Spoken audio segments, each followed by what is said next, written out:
sexual.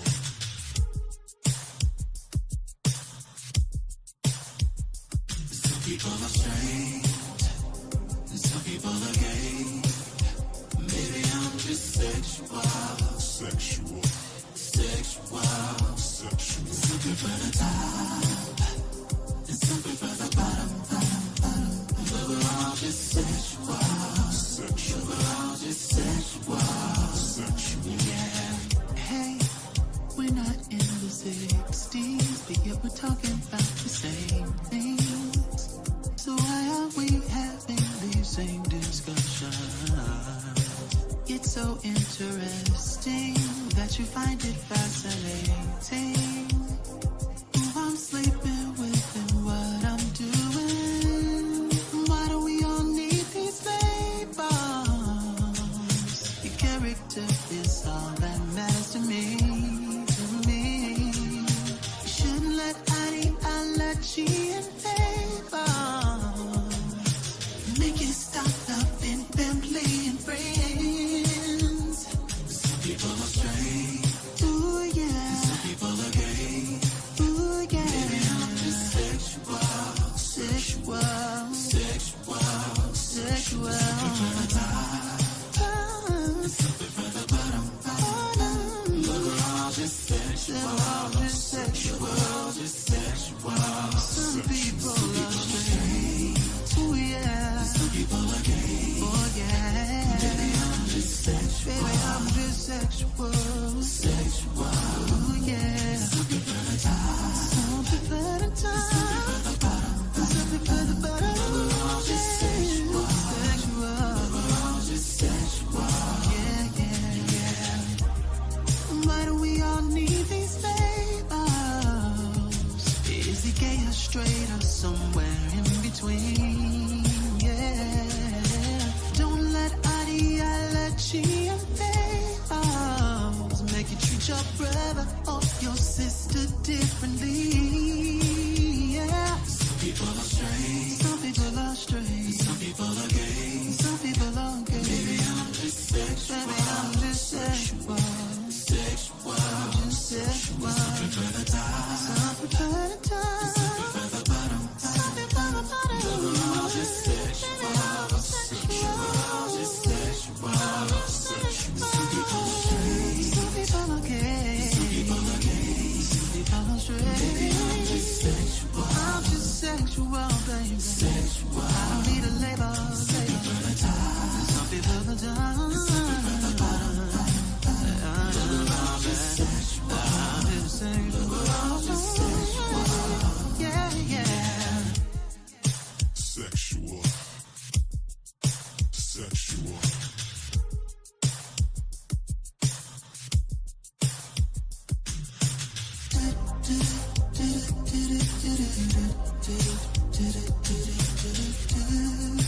Sexual.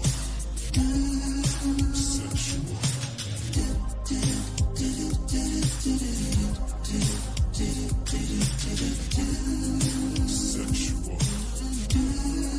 Sexual. Some people are straight. Some people are gay. Some people are gay. Oh, sugar. Baby, I'm just sexual. Does it really matter? Sexual. Does it really matter? Some prefer the top, and some prefer the bottom. But we're all just sexual. Sexual. But we're all just sexual. Yeah.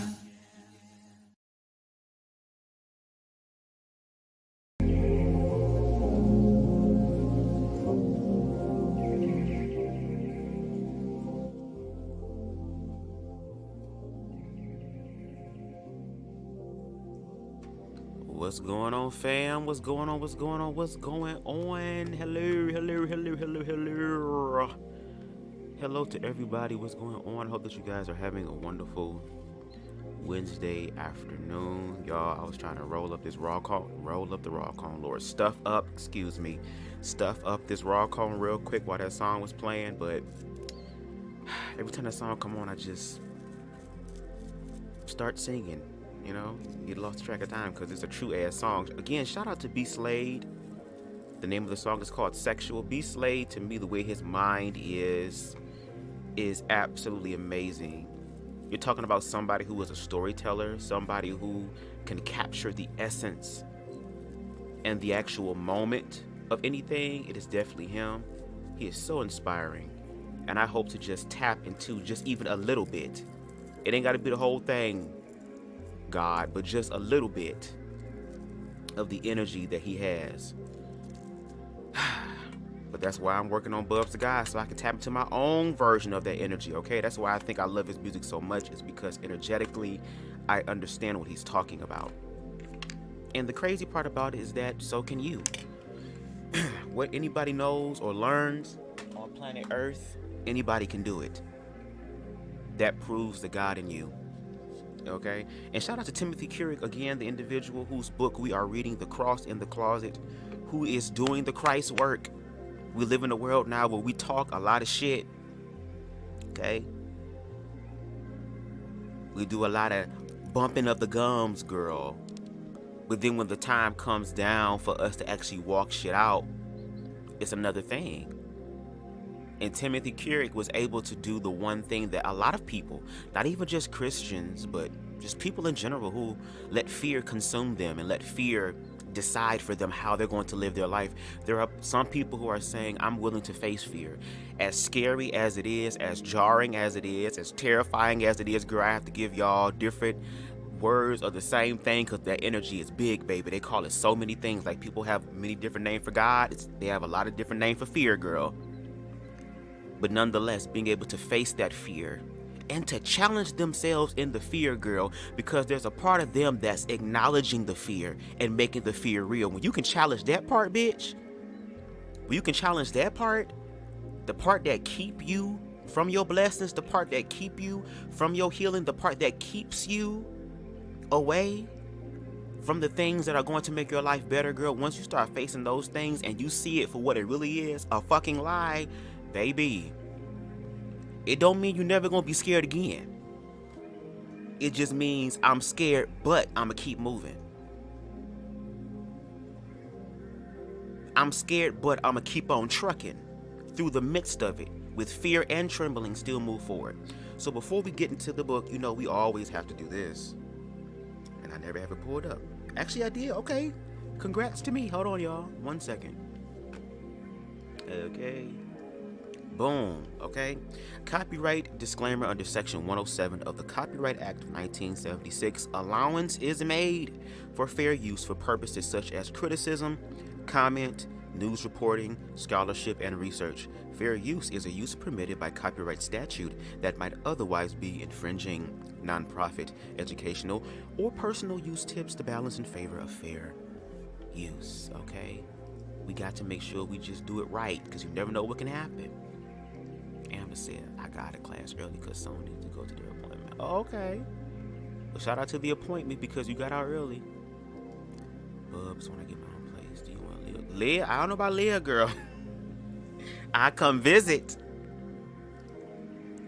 I come visit you, girl. I'll come down to visit for like the weekend or something and taste your famous homemade bread and all this other goodies and delectables. I don't know about living.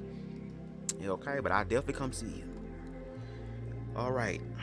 And now that we done got that on out the way, let's go ahead and jump into the book. We are on chapter 10, y'all, okay? The name of this chapter is called Recruited, okay? It's from part 2, the Old Testament. Is y'all ready to get in to chapter 10?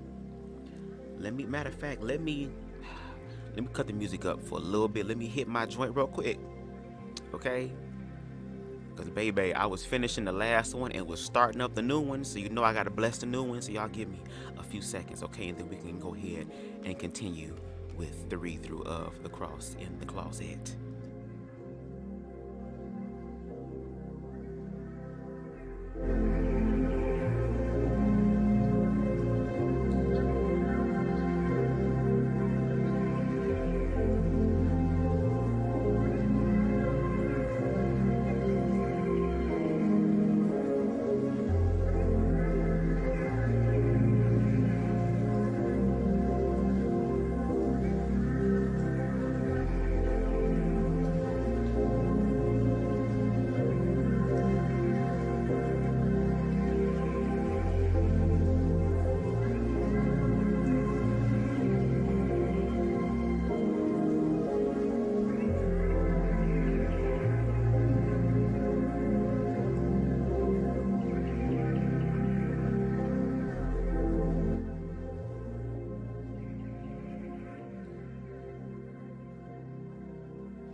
Alrighty then.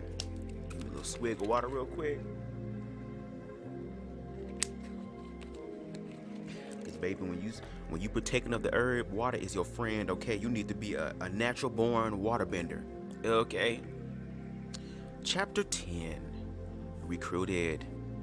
Fix this mic a little bit, y'all. Also, again, this is not gonna be no perfected ass read through. I'm gonna make mistakes. I'm gonna stutter. I'm gonna put some words together. I'm gonna be me, girl, with all my quirks and my qualms, girl. God's still gonna bless me. Yeah, okay? Chapter 10, Recruited.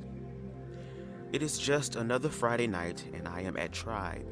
Fortunately, my shift at Revive ended in time for me to grab a beer and see more friends whom I have not been able to spend time with for a few weeks. Ben and Phil are both on the patio when I arrive and run over to hug me. I am comforted by their presence and blessed by their happiness at seeing me. The ambiance, the very mood at the bar is unusually relaxed. It is the end of the work week and everyone looks tired and is ready for the weekend. Maybe they should be drinking shots of espresso instead of vodka. Girl, these are gays. You know they don't get that alcohol. I find my way to Will's bar and order a drink. Next to me, two of the regulars are already 4 drinks in, girl, didn't I tell you? They are loud and joking raunchiously, I believe, about their sexual conquest, trying to bring others into their game. When they see me, the virgin gay, they call me. They begin inching their way towards me. But I am not the fool I was that first night at the bar. Sean has taught me how to handle myself with these kind of gays, even in unsettling situations. Hey, sexy. The first man moves next to me and lays it on thick. So, we've been wondering something. Well, what's that? I ask, straight staring ahead at Will. We seem to be having a conversation without words, and Will is telling me to ignore them. Your earrings are 4 gauge, right? He asks. 2, actually, I answer, still looking ahead. Well, we were wondering if your ears are all that is pierced. What's your name again, I ask? Whatever you want it to be, babe. Look, bro, cut the shit, okay? What's your name? I've told you 3 times since you've been coming in here. I'm Trey, and he's John. He seems upset I did not remember. Pleasure to meet you again. I finally look at Trey, and he smiles. And to answer your question, I'm sorry, that's me. And to answer your question, maybe I have other piercings, maybe I don't. You'll never know. Ooh, he's feisty. John approaches me from behind and starts massaging my neck. It is not a gentle massage. It hurts. I feel simple panic wash over me. It comes from somewhere inside, the place inside where I thought I had banished my homophobia. Before I can react to the massage, I feel Trey close to my ear. He breathes heavily, trying to turn me on like he is going to suck on my earlobes. I flatten my palm and slide it up between my ear and his mouth, but he reaches up and lowers my hand. I feel angry and disgusted, but I cannot give into my revulsion. I am on the verge of overreacting, and overreacting might give me away. This is too much. My hand tightens into a fist, and I want to hit John in the mouth. I want to punch Trey too. The unwanted advances creep me out, and I feel more uncomfortable, than I have felt in months. But unlike the first night at play, I think rationally. I take 3 deep breaths, and an odd sense of calm covers me. I see their game for what it is. They are 2 lonely guys who have too much to drink and want something they know they cannot have. You know, I feel really bad for you guys. John stops massaging me and looks perplexed. What? Well, why? Trey asks. There's only one reason you act this way. I pause and sip my beer. Neither of you feel loved, so you look for any substitute possible to fill that void. But I want you to know that both of you are loved. I love you, and God loves you. And I hope you figure that out soon. Will looks up at me from behind the bar and smiles. He nods his head in approval. How'd you figure that? John asks.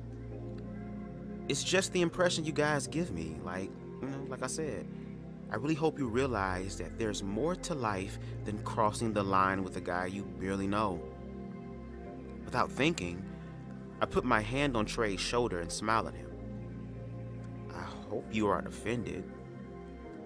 No, he looks down thoughtfully. We aren't. Trey seems surprised by my reaction. I do love them. I really do. I feel their sadness inside their false confidence. I have always used religion to mask my insecurities, but never sex. Sex does not change anything. Both sex and religion are equally wrong when you use them as a substitute for being honest with yourself. Well, I'm going to the bathroom. Will you watch my drink? I say. Sure thing, he smiles. Before the bathroom doors closed, I have dialed Sean's number.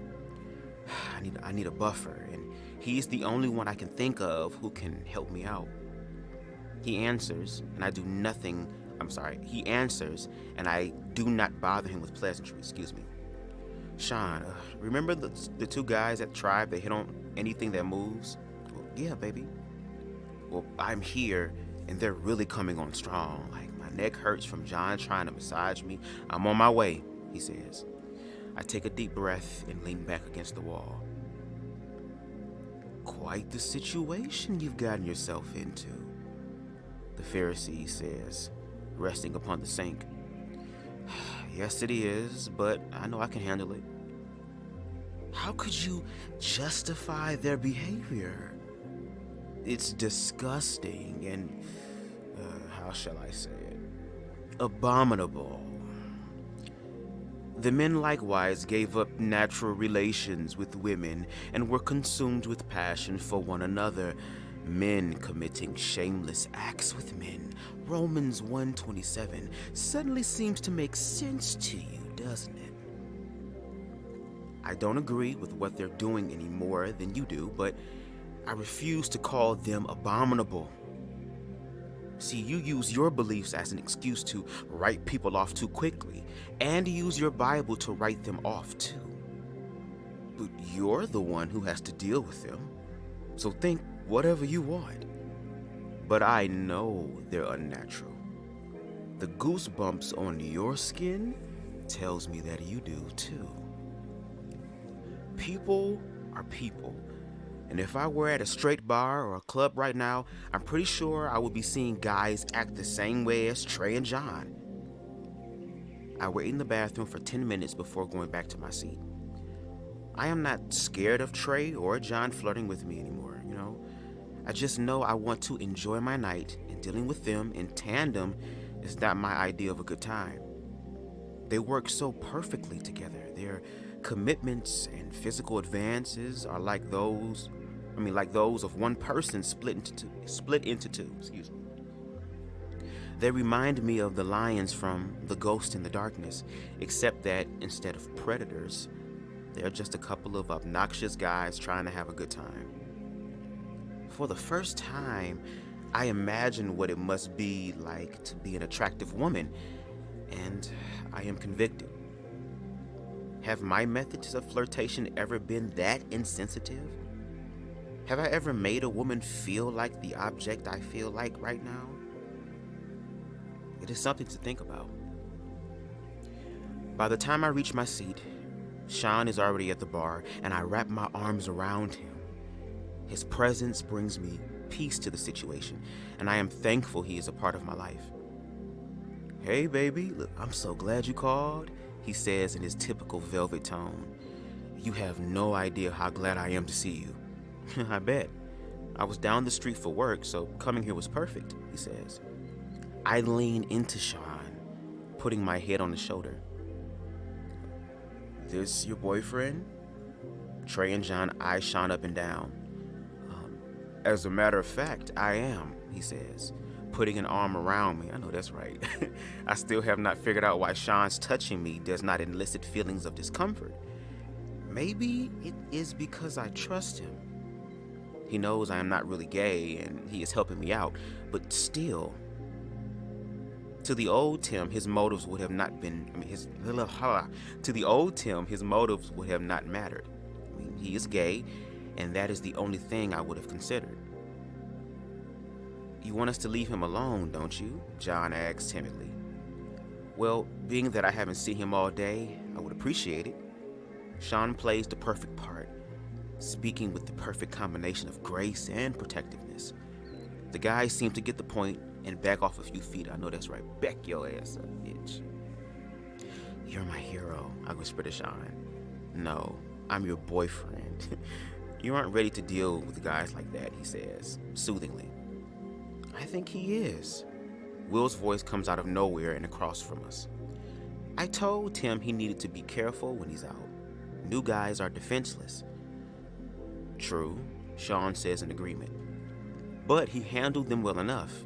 You would have been proud. Will smiles. Believe me, I already am. Sean hugs me again. There is something humbling about going from total confidence to total lack of self-assurance. In church, I know the language, the order, and the procedure, but here, I am lost. Will and Sean have become my teachers, and they are teaching me that with any group of people, group or social subsect, there is inevitably good and bad. Such is life. Sean leaves after an hour, and once again, I am left a tribe alone. Not a bad place to be, but it is always more fun to know who you are drinking with. I move to the second room and sit on a couch, waiting for something to happen, timidly hoping I will not have to initiate conversation. Making friends have never been an issue for me, but while straight Tim does not know a stranger, gay Tim leans toward introversion. I cannot help it. I am comfortable around the people who I know I can hide from, who I can fool by wearing a mask of phony pseudo-righteousness. For better or worse, religion is still my comfort zone. The authenticity and humility I find in my gay friends is convicting. Will, Sean, Bill, and Phil seem protective towards me. They care. To be cared for by people I have never allowed myself to care for, well, it makes me feel so incredibly ignorant. After a few minutes, a young man with a clipboard makes eye contact and approaches me. He is dressed in dark jeans, black leather shoes, and what looks to be a basketball jersey. He smiles and sits next to me.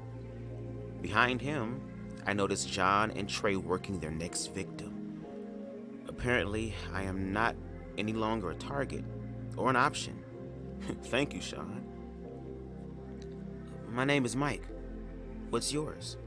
Mike extends a hand, almost formally. I'm Tim. Ever considered playing sports, he asked. I played all through high school. I mean now. I'm with the Metro Nashville Softball Association, and we're looking for people to play this season. Interested? I think about it. Actually, that would be great. Just put down your name and contact info, and we'll be in touch this week, he says. I write down my name and phone number and hand the clipboard back. Glad to meet you, Tim. We'll let you know which team you're on and when your first practice is. I look down at the flyer Mike gives me, excited by the prospect of playing sports again. Signing up feels like the right thing to do. Another opportunity to immerse myself in the community. And if there is one thing I'm confident in, it is the fact that I am not completely unathletic. At least you finally say you were recruited by a homosexual. The Pharisees laughs, amused by his bitch ass self. Really? a joke. I used to think that all gay bars were 99% stereotype and 1% people. I thought that I would find loud techno music providing the beat for hundreds of sweaty, shirtless mens that all wanted to hook up with each other. I had imagined that a gay bar was almost like a bathhouse. It was the foreplay to some main event. Surely there would be alcohol, and obviously there would be crowds of people, but their intent would be what I was always taught in church. What is this word? I ain't gonna pronounce that word, girl. It's a church word. But these stereotypes are only true of a select few at Tribe at any given night. And with the exception of John and Trey, no one else acts any different than the crowd I would find at any other bar. So I am faced with the simple reality that stereotypes are only true of a select few, if any, a select few that we seem to remember and focus on more than the rest. I'm going to read that again because that was good. So I am faced with the simple reality, okay, that stereotypes are only true of a select few, if any, a select few that we seem to remember and focus on more than the rest. And I low-key think we do that on all sides, because as we get into the chapter later, he's going to have this type of thought process towards Christian people. Hey Spicy, hey Style by Stevie. Okay? So I think that is something that we all have to deal with, honestly. That's why I say everybody's guilty of it, but we have to be more aware of it. That's why getting to know people and having conversations and doing the same thing that Timothy is doing, just basically being empathetic, just standing in the gap, just trying to be the bridge of understanding. Like, that's what we need more of, to see everybody as human. Because once again, we create these negative labels and stereotypes and place them on people so that we can find a way to judge them in a way that makes us feel comfortable, as opposed to being uncomfortable and getting to know them and finding out the truth for yourself. You know? To be fair, I have noticed that negative stereotypes of gays and lesbians are promoted almost as much by pop culture as by the conservative church. Television and Hollywood have taught us that every gay man is an avid fan of show tunes, speaks with the effeminate voice of Jack from Will and Grace, girl, and dresses in clothes that are always just a bit too tight.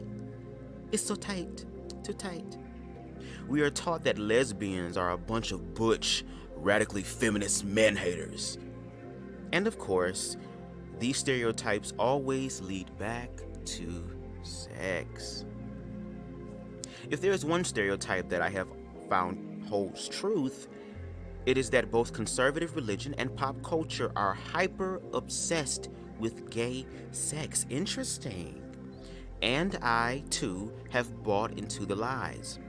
The vast majority of gay men and lesbian women desire nothing more than love, commitment, and a normal life. I also recognize inside myself a man guilty of projecting his imaginary world onto others instead of looking at individuals as unique teachers of their own life experience and truth. I want to read that again. I also recognize inside myself a man guilty of projecting his imaginary world onto others instead of looking at individuals as unique teachers of their own life experience and truth. That just hit me, because I feel like that's where I am in my life now. I'm literally at the point to where I actively see myself as a student, and I'm learning for myself from different sources and actually walking it out. That's the point. There is a point in time in your spiritual growth where you enter something known as the hermit phase. That's the phase that I'm in right now. And that is the phase to where it's like, okay, bitch, how real am I? How true am I? Where is my own individual power? Because once again, I was placed in a situation where nobody outside of me could be where I was, only me.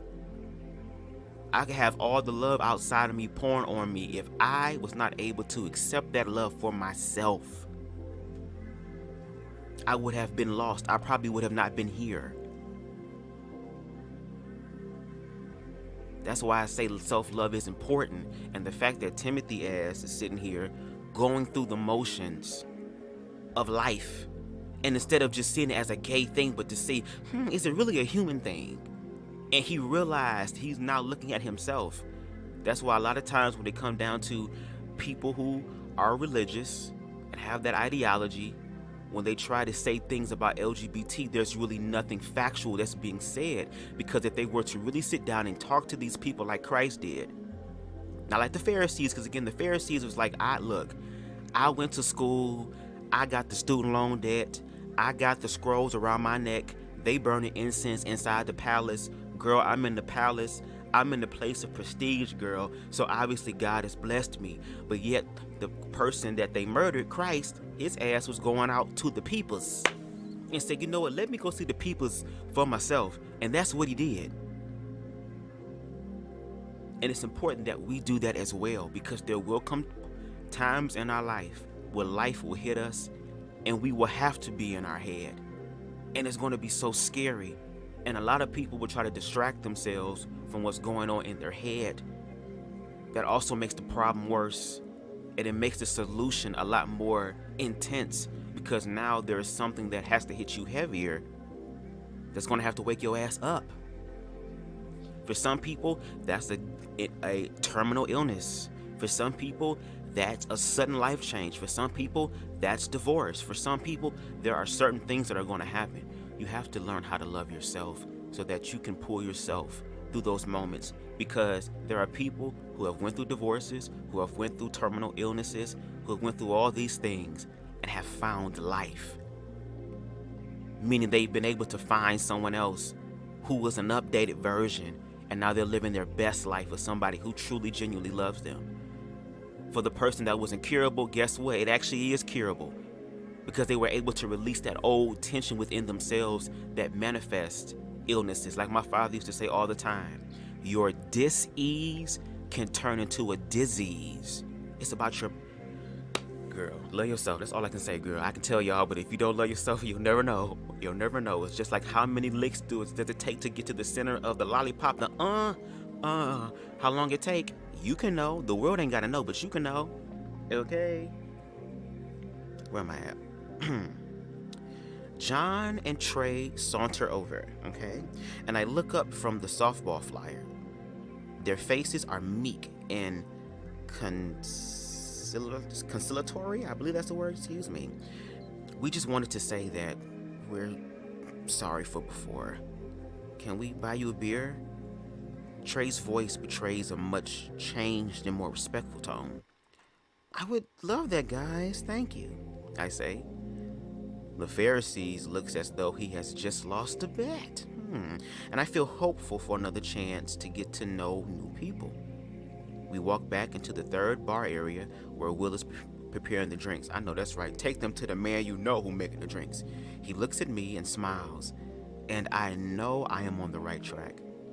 Apparently, even the stereotypes are not so stereotypical. And ladies and gentlemen, that is the brutal read-through of chapter 10, girl. I was so in my head talking about messing up, and I was over there tongue-tied, but that's all right. Now, what we're going to do is we're going to take a short little intermission before we get to chapter 11. Let me know how y'all are. Well, matter of fact, let me give the end of my thing before we do that real quick. This is my synopsis of chapter 10. Now, it's interesting because, once again, I like the fact that, because when it comes down to LGBT people and from people on the outside, like, again, in the context of the book, religion and stuff like that, is always the sex. So here it is. Tim is now dealing with a situation that plays into that stereotype that he's been taught. Here come these two gay guys. They're going to want to try to fuck me. They're working together hard. They putting on unwanted pressure, girls. Like, damn, if y'all going to seduce me, y'all ain't even seducing me right.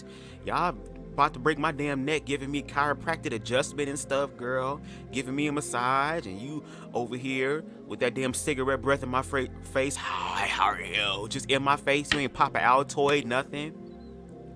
You know what I'm saying? Y'all over here just all the way messed up. I know y'all out here trying to get something from anybody.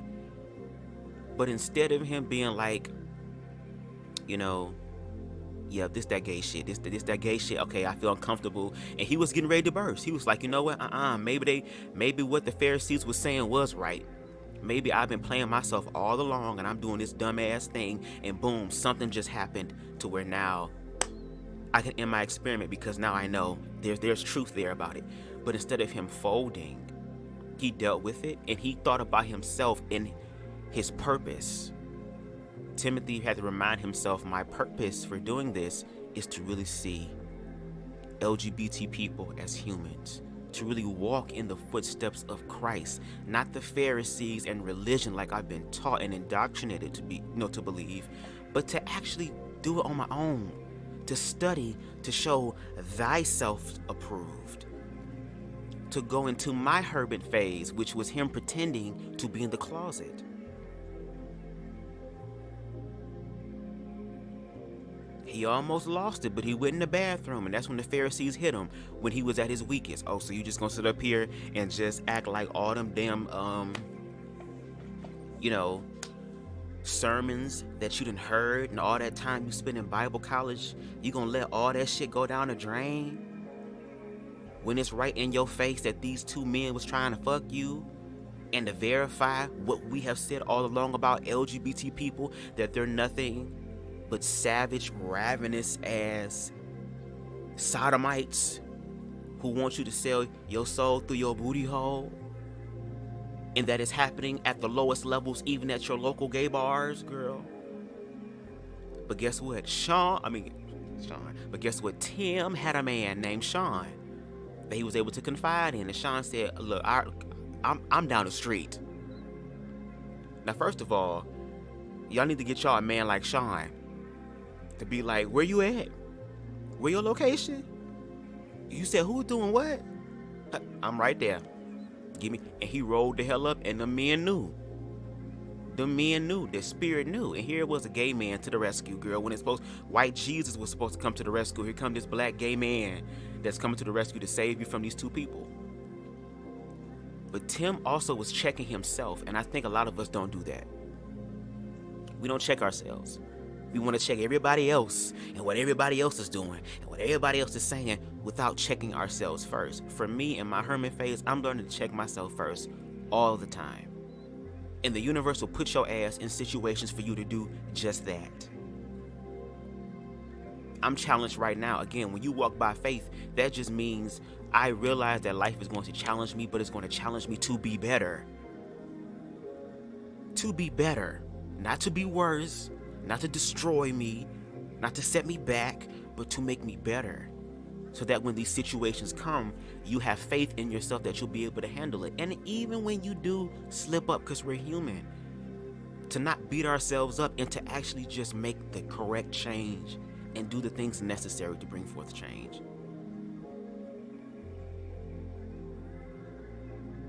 And because, once again, Tim is still used to the church life because that's all he knew. Just like how that was for me growing up. That's all I knew was church. Homeschool church, homeschool church, homeschool church.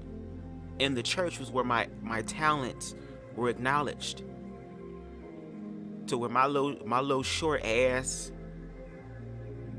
child ass is being master of ceremonies, being in plays, all this stuff. But because I was still dealing with my sexuality and I saw how religion treated people like me, I cut off my own talents. And I'll give you an example. There was a point in time where, when I was younger, I used to be part of the children's choir. And my parents can sing. They can't like sing, but they can, they're musically inclined. They can be on key. Oh no, they ain't off key or nothing. They always on key. And my dad used to sing a lot in church. He was a really good singer, and his father was a singer. And I would always be asked to sing lead on a lot of songs. And there was this one song we used to sing all the time called We Come to Praise Him. We sung it every fucking youth Sunday. I hated that damn song. I hated that song, but the church loved it. And I remember one time I said, God, I don't want to sing no more. I'm tired of singing. I don't want to sing no more. The next Sunday, girl, I got up on that damn platform to sing the song that I've been singing for a long ass time, girl. and I sounded like Andrew Caldwell singing. Y'all ever heard cats outside mating and they be getting real loud and shit? That's what I sounded like. It was to the point that my little child ass was singing baritone. I ain't know what to sing. I was just singing down low, just trying. And even now, I'm learning how to find my vocal confidence, which is why my voice is changing. Y'all can hear my voice being raspy. Now, yeah, they might be saying that's from the weed, girl, but hell, Whitney Air smoked, Aretha Franklin smoked, girl, all them hoes smoked, and I ain't old enough yet to be losing my voice. And I drink nothing but water. But my voice is changing. See, I ended up cutting myself off from my blessings based on what was happening outside of me, as opposed to acknowledging my blessings and working on. That's why love is important. But the thing about self-love is that, girl, it don't matter where you are in life. You can always start right now. I'm 31 years old. I spent the majority of my 20s loving other people outside of me, hoping that they would love me. And that's a dangerous thing to do. To put your life, your sanity, your happiness, your soul in someone else's hands. You got to be able to hold it in your own hands, because God, source, universe saw fit for your ass to be here. You came in this world by yourself. You gonna leave this bitch by yourself. You are the only one that has the power in your life to make things happen. So shout out to Tim. And the Pharisees was trying his ass in this chapter, y'all. He even said he was so, girl, he was losing so much, he had to get real petty. He had to get big old petty, bitch. He was like, girl, well, at least you can say you was recruited by a homosexual, girl. Yeah, I was recruited to be on a fucking softball team, bitch. I wasn't, and this ain't no goddamn Falcon Studios either. This ain't no men's and sweatpants production either. This ain't no Corbin Fisher production either. This ain't no Belle Amy. This ain't none of them porn shit. Ain't no OnlyFans. Ain't no fans only shit. I was approached by somebody who wanted me to sign up for a softball team, girl. The Pharisees was so fucked up, girl. That's the thing. He was challenging his own shit. Hey, Tosh. Hey. He was challenging his own shit. Baby, I'm telling you, girl, the universe, God's source, whatever you want to call it, girl, it's the same thing. Gonna gag all of us. We all getting gagged, girl. The universe like, okay, y'all want the extreme shit to go through just for y'all to find out that y'all humans? Okay, girl, well, that's what y'all made this. Y'all want this. Because there's only two things that the universe knows, and that's yes and amen, girl. Yes, it is done. Yes, it is so, girl. Whatever it is, whether it's negative or positive, girl, it's going to give you that energy. That's why energy never lies.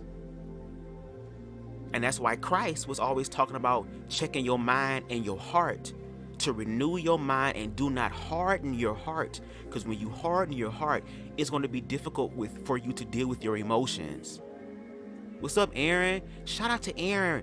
Aaron hit 2K, y'all. Can we clap it up for Aaron? He hit 2K, y'all. His ass is surpassing me, and I love it, girl. My ass a little late. I'll be all right, girl. I'm short. I'm a late bloomer, girl. It's gonna take me a minute, but shout out to Aaron. I'm so proud of him. 2K in the new year. You was just celebrating 1K about a few months ago. Damn. Girl, he got that soundboard now, girl. He about to be hitting you hoes with horns and goddamn laughters and shit. Loser stuff. Oh, Lord, y'all. Jesus, shout out to Aaron. But yeah, love yourself. Love yourself. That is important. Love yourself. So I'm gonna go ahead and take a brief, little intermission real quick. Play the song, and I'm gonna hit my shit again, cause baby, this weed I got, God is looking out for a nigga, bitch. Okay, this weed I got, and this edible that I got too, this snickerdoodle edible, baby, girl. And he said, and just bought. Come on, Aaron. I already knew it. I'm gonna say this before I go, Aaron. I ain't gonna hold you. I already knew it. That time you did that live with me and Scotty, girl, there was something in my spirit like, bitch, this bitch got the it factor, girl. She got the it factor, girl. Now she gonna be dealing with a lot of shit, girl. But still, she was made for this, girl. You are made for this. I see you in the... Girl, your time coming. Your time coming, girl. it's really here now, but I'm saying like the journey. Like, girl, I'm glad to see you on the journey. Cause baby, this is just the beginning. Shit ain't really even pop off yet. This is just the beginning, girl. 2K is just the beginning. That's just the first brick. I'm sorry, 2 bricks laid down, girl. You got a whole hundreds of other bricks. So, all right, y'all. Let's get back to this song. I'll be with y'all in a moment.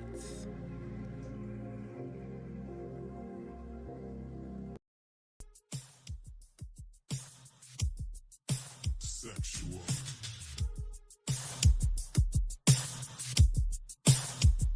Some people are straight, and some people are gay. Maybe I'm just sexual. Sexual. Sexual. Sexual. Something for the top, and something for the bottom. But we're all just sexual. Sexual. We're all just sexual. Sexual. Yeah. Hey, we're not in the 60s, but yet we're talking about the same things. So why are we having these same discussions? It's so interesting that you find it fascinating. Who I'm sleeping with and what I'm doing. Why do we all need these labels? Your character is all that matters to me. You shouldn't let ideology and favors make you stop loving family and friends. Some people are straight, ooh yeah. Some people are gay, ooh yeah. Maybe I'm just sexual. Sexual. Sexual. Sexual. Something for the top, and something for the bottom. But we're all just sexual. Sexual. Just sexual. Some people are straight, ooh yeah. Some people are gay, oh yeah. Baby, I'm just sexual. Baby, I'm just sexual. Sexual, ooh yeah. Something for the top, something for the top, something for the bottom, something for the bottom. But we're all just sexual. Sexual, but we're all just sexual. Yeah, yeah, yeah. Why do we all need these labels? Is he gay or straight or somewhere in between? Yeah. Don't let ideology and favors make you treat your brother or your sister differently. Yeah. Some people are straight. Some people are straight. Some people are gay. Some people are gay. Maybe I'm just sexual. Maybe I'm just sexual. Sexual. Just sexual. Something for the top. Something for the top. Something for the bottom. Something for the bottom. But we're all just sexual. Sexual. Just sexual. Sexual. Some people are straight. Some people are gay. Some people are gay. Some people are straight. Maybe I'm just sexual. I'm just sexual, baby. Sexual. I don't need a label. Something for the top. Something for the top.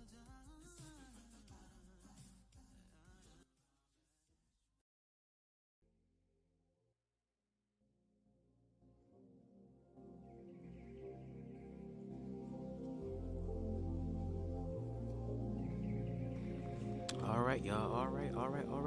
Again, the song is named "Sexual" by B Slade, the motherfucking goat. Okay. All right. Let's go ahead and get into chapter 11, y'all, which is, excuse me, what David felt. Okay, this is part of the Old Testament, girl. You know, the Old Testament is when they were saying God ass was just smiting hoes and fucking hoes up and just DDTing hoes off of top ropes and shit. You know, turning bitches into salt and destroying all type of stuff, girl. You know, we're still there, but we're gonna talk about what David felt. Any of y'all dance like David danced when the Spirit of the Lord? That's my song too. Chapter 11, what David felt. I step off of the train at Penn Station in awe of my surroundings. Of all the places I thought this experiment might take me, New York City was never on the list. It hadn't occurred to me that I would leave Nashville. Even more intimidating than the hustle and bustle around me is my purpose. I am here to protest with soul force The very organization that I adamantly opposed 4 years ago at Liberty University. Not the universe setting your ass up, girl, to have a conversation with the same motherfucker. Girl, the universe is showing out like, okay, bitch, you want to know what Jesus felt, girl?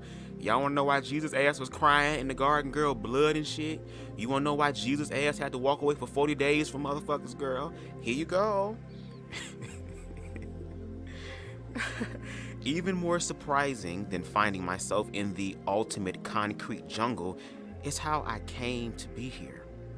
The round-trip plane tickets were purchased for me by a church located a mile away from my house. The River at Music City is an open, affirming, artistic body of Christ followers led by Donnie McGuire and Reba Rambo McGuire. Come on, Reba Rambo. She don't want to wear the pants. Who have enjoyed long and successful careers in gospel music. When a friend of mine who attends the River told the pastor about my opportunity, the church graciously provided the one thing hindering me from attending. Amazing.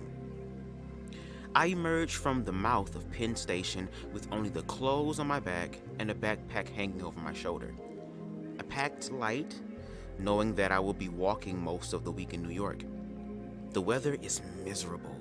Sleet and rain pours on the thousands of city folk rushing all around me, most of whom I look as though they are late for a meeting. I examine a guidebook that I purchased before leaving and begin the 119 block trek, to a Starbucks on the Upper West Side.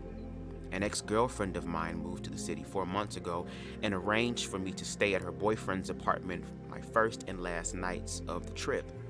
I look both ways before crossing the street and begin my walk into an experiment that will change my life. 3 months before my experiment began, back in October, I read every book possible on coming out of the closet. The small collection of books I amassed was topped, however, by one book, Stranger at the Gate, To Be Gay and Christian in America by Mel White, was the most poignant of them all. The irony of Mel's story and the beginning of my journey left me unsettled. The memories of that spring day at Liberty played through my head after every chapter, and something inside of me said that I needed to apologize for my behavior. Not only that, I felt compelled to ask for Mel's blessing. Without much effort, I was able to reach him by phone. Mel was very calm and personable. There was an ease in our conversation, and as I laid out my plans, he graciously listened to every word. I want to ask your forgiveness for what I said about you. And I want to know if you think going through with this whole thing is offensive or justified somehow, I said nervously, pacing in the front yard of my friend's house. Tim, I'm glad to forgive you. Thank you for wanting to apologize, he said. And the other thing, I asked, shaking. I really think you need to follow your heart and your gut. If this is what you need to do to question your upbringing, I think you should do it. Mel's warmth and sincerity was encouraging. I really think it's the right thing to do. Well, I'm eager to see how this plays out. It's a ballsy idea, he half chuckled, and I felt like I was talking to an old friend, not someone I thought I once called enemy. Read that again, girl, because I fucked that up. And I felt like I was talking to an old friend, not someone that I once called enemy. There we go. Andrew Caldwell trying to ride his tongue, girl. Hell no. I'm just hesitant about lying to the people I'll meet. Well, in this case, I think it might be safe to say that the ends could justify the means. Mel's blessing was a match to a fuse, and in that moment, the reality of my experiment became all the more real. 5 months after the first conversation, the 2 months into my project, I received an unexpected call. Mel's voice was a pleasant surprise. Mel had kept touch with me by email and offered me words of encouragement and advice as I dealt with the initial backlash of my coming out as a gay man, but his phone call was a surprise. Tim, I wanted you to know about an action Soul Force is doing in New York City. I'd really like for you to come. I'm not sure how I'd get there, but I'll do my best, I said excitingly. I'll be praying it works out for you. In the meantime, I'll email you the information. I really will try to be there.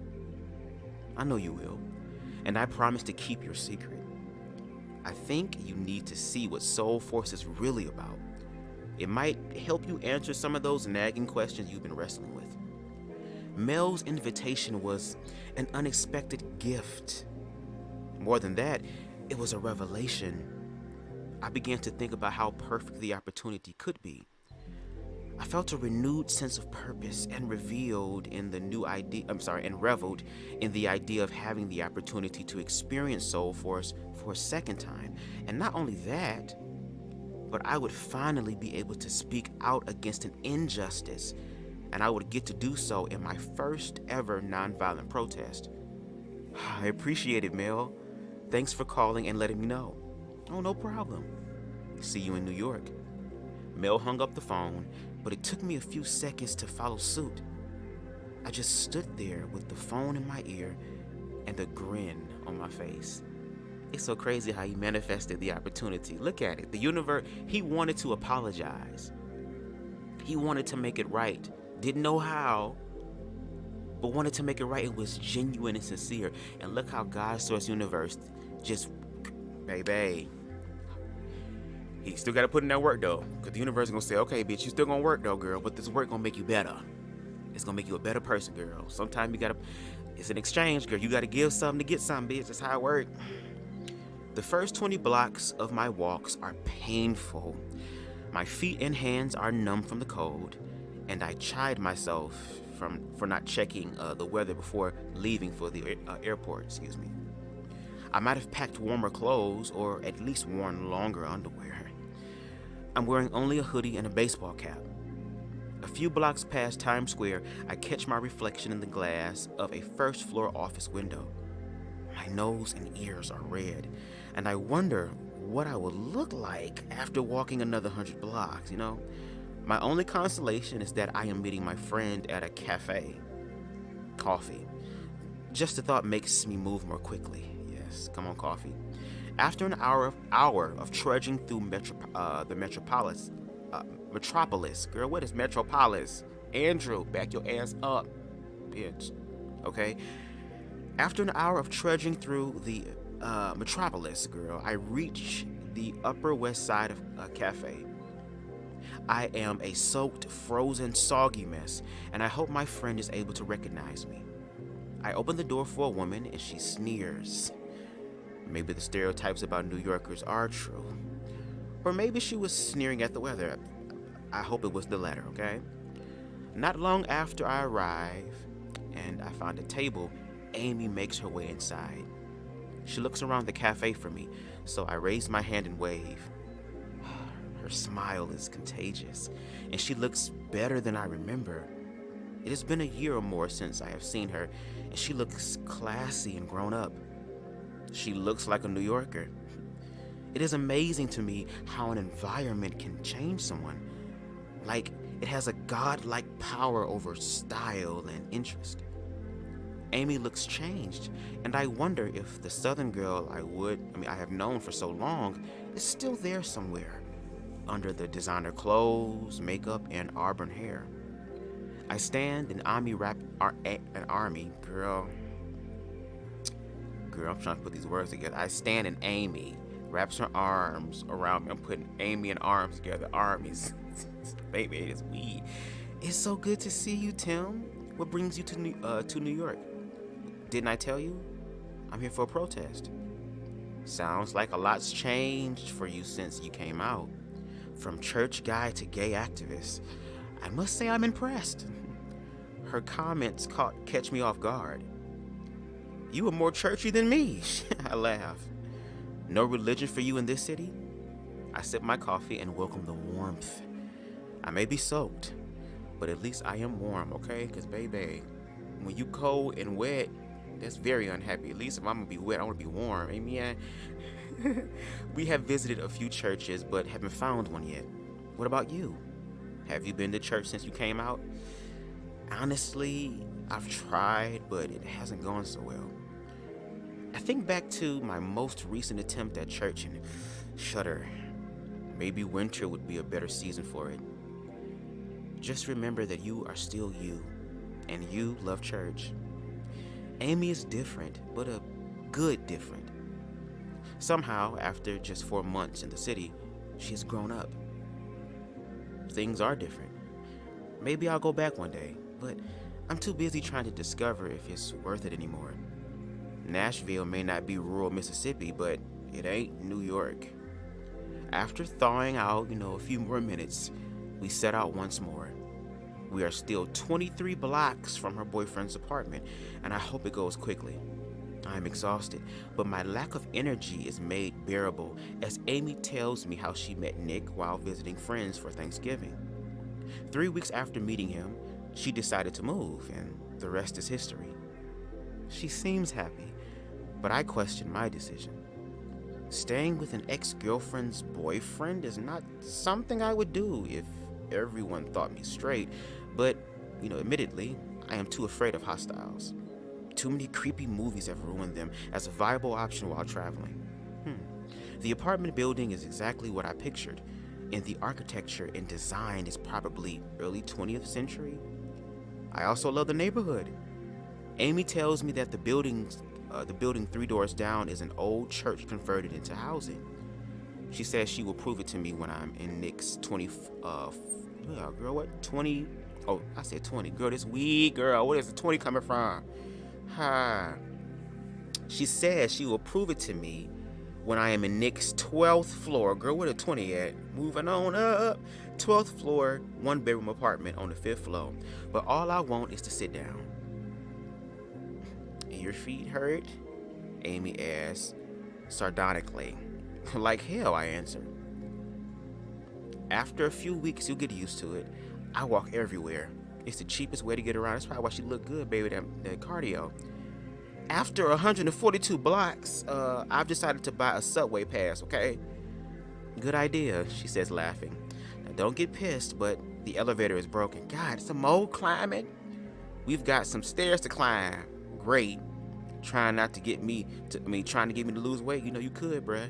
You kind of a little chunky on that picture. Just trying to get you to a couch and a hot shower. The words couch and shower are magical. And I catch a second wind, okay? Tell me there's beer in the apartment and I might go straight and steal you from Nick, okay? Sprint up these stairs. Yeah, right. You're totally gay. She laughs and I smirk. If only you knew I want to bang you over your boyfriend's couch. Bitch, I ain't gay. I count each stair as though I will be tested on the number of them later. And with every step, my calves, ankles, cankles, and the soles of my feet scream in agony. The hallway floors we pass are black and white, checkered tile, and the decor is a retro mustard color with molding worn almost completely away. Damn. This is not the New York apartment building you see in the movies. This place is real and grungy, but still somehow appealing. Hell yeah, them vampires living there. They need y'all to come in and look at something good. This is the New York City I have dreamed of since I was a kid, and it is perfect in all of its imperfections. It is a place alive with the spirits of the thousands who call it home. A place that digs deep within me and stirs the writer I have always wanted to be. This place, this old apartment building, inspires me.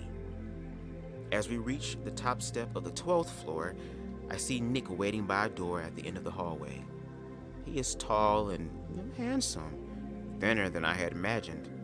He looks like the type of man who would wear long winter jackets with big black buttons and shoes that don't have laces. His facial hair is patchy but not unkempt, and his blue eyes contrast vividly with the dark brown of his hair. I like this man. We have yet to shake hands and even utter a word to one another, but I know he is good, and his goodness is confirmed by the look in his eyes as he sees Amy. Before greeting me, Nick embraces Amy and they kiss. I know that's right. He said, "Hey, how you doing? I'm glad you the ex. I'm not the next. I'm the one that's here. No shades. Let me do the right thing. Because it had been the other way around. I'm sure you would have to establish some shit too. No shade. Okay, girl, you was trying to read him with these long, big black buttons and shit, but that's all right. He met that energy. A pang of jealousy overtakes me. I am not jealous that he is kissing Amy. I am jealous that he is allowed to kiss and know and love the person he desires. Ooh. The closet has robbed me of that option, girl. But unlike many, I must endure it only for the rest of the year. A fact I try to remember every time I feel self-pity. So many have it worse than me. After they separate, Nick introduces himself and pulls me into a hug. His friendliness draws me in, and it is easy to see why. After only 3 weeks apart, Amy will make the move from Nashville to New York. I know that's right. Come in. Welcome you. I make my way inside, following Amy, and Nick closes the door behind me and shows me to the bedroom so I can dry off and change clothes. Bathroom. The bathroom is cramped but quaint, and I welcome the hot water and soap. After changing socks and pants and putting on a fresh t-shirt, I make my way to the living room. Nick and Amy are playing video games and pause as I walk in. Do you have a roommate?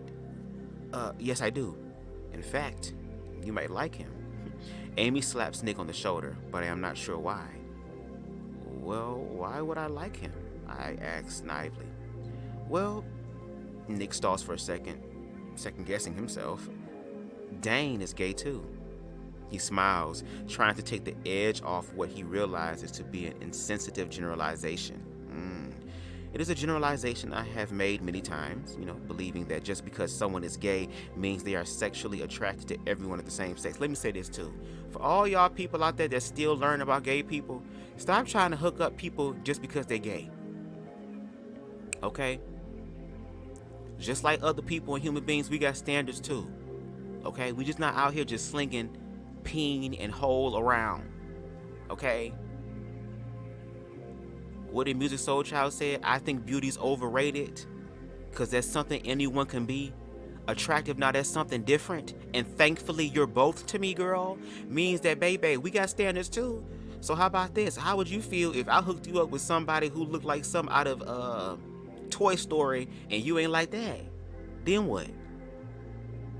Looking like Mrs. Potato Head, would you be okay with that? I'm just saying, y'all, do better.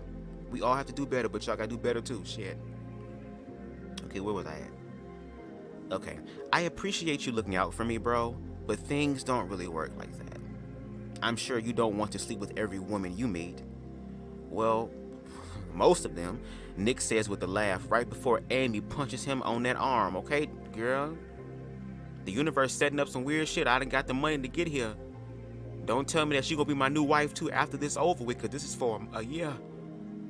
Don't play. You guys are so cute. I could just shit. Amy throws a pillow at me. I like this guy, Nick says, high-fiving me. I take a seat next to Amy and she hands me her game controller. What do you guys want for dinner? Take out Chinese. Tim, are you sure you aren't from New York? Nick asks.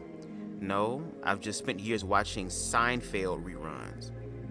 You got it, Amy says, grabbing her coat. Need money? I ask. No, dinner is on me. You are our guest. She smiles and walks out the door, and I see it. I see the country girl in her and the spirit that had always attracted me to her. Okay, that's with a new man. Girl, dum. Dane bursts through the door like a force of nature, bitch, startling me as I take a bite of my General Tao chicken. I try to keep from choking, but cough it down, awkwardly covering my mouth with my hand. Nick hands me a beer, and I take a gulp. You will not... Girl, am I generalizing, girl? Girl, I'm gay. I can do it, bitch. It's just like black people saying the N-word, girl. I can say it. You would not believe the day I've had. Girl, this is wrong. One meeting after the next, and those damn designers would not listen to me, girl. I said we do not have the right type of fabric for my new design, but no. They kept asking and asking if I was hiding it just to be rude. The queen's girl. Dane speaking without breathing. Dane speaks without breathing in a voice in an octave higher than I would have expected, and his energy reminds me of how tired I am. The atmosphere, once conducive to conversation and rest, becomes tense and dramatic. I feel like I have been transported into an episode of Sex and the City. Amy looks at me sympathetically. Tim, grab your dumplings, quick. Tim, grab your dumplings, quick, Nick whispers. I reach for the box. Ooh, are those dumplings? I love dumplings. Do you have any of that sauce? Dane moves toward the food. They are Tim's dumplings, Nick says. Oh, yeah, okay. What else did you get? You'll get used to it, Amy says to me. Get used to what? Dane asks, but before Amy can answer, Dane is walking off to the bedroom with a box of Kung Pao and a pair of chopsticks. Tonight, we're going to party with a new guy. His voice trails off and closes the door. First of all, what you're not finna do is come steal my food. I done walked 142 blocks.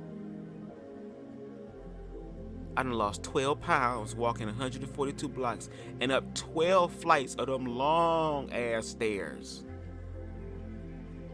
In the cold, the rain, the sleet, and the snow. Okay. I got beard sickles and shit in my face. Girl felt like I gave a BJ to Iceman or Freezer Man or whoever, Sub-Zero. Okay? And you gonna bring your loud, dramatic ass in here and zap the rest of my energy, you energy vampire, and then steal the Kung Pao and don't want me to give you the Kung Pao? And Tim is kind of big, so he like food, he likes chickens. You better be glad that he learned to love the gays, girl, because if he was still the old Tim, he probably would have bit your arm off and you would have pulled back a nub trying to steal food from Tim. Okay, girl, let's get into it. 3 hours pass, and the four of us have emptied more than a case of beer. I know this because the room is spinning slightly to the left, and because I find myself strapping on a 4-inch And because I find myself strapping on black 4-inch high heels. A few feet away, Nick is doing the same. Girl, I'm going to kick your ass, Nick says. I've walked faster in heels than any woman I've ever met. Are you sure you're not actually gay? Amy says to Nick, slurring slightly. Let me read again. Are you sure you're not actually gay? Amy says to Nick, slurring slightly. She has had more to drink than Nick and is handling it better too. Okay? There are heels that actually fit my feet actually amazes me only slightly less than the fact that I'm able to stand up in them. My feet still thrive from all that walking, and I feel as though I am constantly falling forward, okay? I do not stand a chance racing anyone, but the four of us walking into the hallway and Amy stands in front of us, Grease style, holding a scarf above her head. 3, 2, 1, run! She waves the impromptu flag, signaling the beginning of our sprint, and Nick proves his boastful claims to be accurate, surging ahead of me with little to no effort. In less than a minute, I am the loser, and Nick is already challenging Amy. Oh, you look good in heels. Dame winks at me, and I know the look. It's time to start drinking water, y'all. Shit. After lapping me and outdistancing Amy by several yards, Nick sits on the couch, pleased with himself, still wearing the high heels victoriously. In the next room, Amy and Dane are rolling out and inflating the blow-up mattress, and I realize that I will be rooming with Dane. I refill my cup with water 3 or 4 times, okay, before setting my pack in the room. Dane is stumbling, alcohol impairing more than just his balance.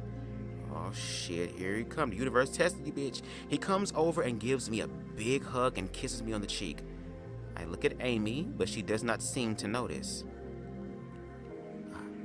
Behave yourself, buddy, I say calmly in Dane's ear. You behave yourself, buddy, he says, laughing. And in a matter of minutes, we are all settling in for bed. Amy gives me a hug and closes the door to the bedroom, leaving only me and Dane in the room. She is staying over, sharing Nick's bunk bed in the living room. I put on my basketball shorts and my now dry hoodie and crawl into bed. I stretch and position myself in the most comfortable way the airbed allows. My body finally seems to be happy with me. After a few minutes later, I feel a hand brushing along the length of my arm down to my hand. Startled and half awake, I roll over to find Dane kneeling over me, wearing only his underwear. Oh shit. I feel panic, but take a deep breath. I have been through this before, and I know I can handle myself. Dane, what are you doing? I calmly ask. Looking at you, I guess, he says. I can smell the beer on his breath and a hint of something else that smells like bourbon. You look uncomfortable. I'm perfectly fine, thank you. I think you should come sleep in the bed with me, he says, smiling. Dane, I have a boyfriend. I hope he would get the hint. Is he here? No, but you're making me feel uncomfortable.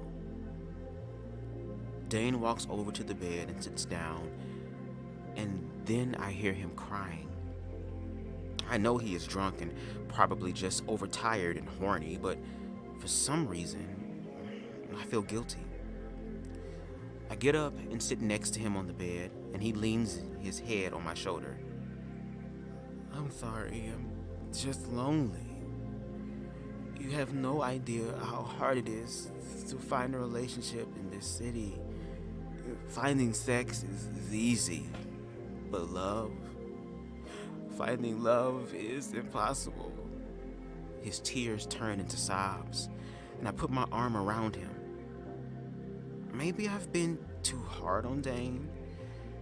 That thought disappears as I feel Dane trying to kiss my neck, and I put his hand in my crotch. Damn it, Dane, stop it. I push him and get back on the blow-up mattress, determined not to fall asleep until he does first. A few minutes pass, and I sit up, peeking in Dane's direction. I had thought the gentle cadence of his breathing meant he had finally dozed off, but instead, I see the blanket moving up and down, up and down. Is he jacking off? Thoroughly uncomfortable, I get up, grab my cigarettes, and walk into the living room, only to discover that I am trapped. I see Nick and Amy, and they are not asleep either. My sudden presence does not disturb them, and they do not even pause to say hello. I hope Nick took off the heels. Damn. Back in the bedroom, I find my only avenue of retreat. The fire escape outside the window is somewhere, at least where I can smoke. I crawl through the window and sit, leaning my back against the railing. I feel apathetic. I feel frustrated. It seems like too many of the stereotypes I was taught are either true or not easily enough disproven. Why am I even in New York? The Pharisees is sitting a few feet away on a step, silently nodding his head. I notice an interesting light.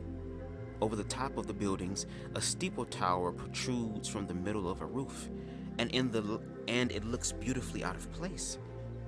The lights of the city form a backdrop that illuminates the forgotten marker to a house of God, and the sight of it makes me miss church.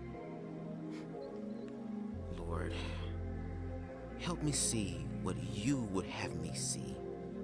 Let me read it again, because that was important. Lord, help me see what you would have me to see.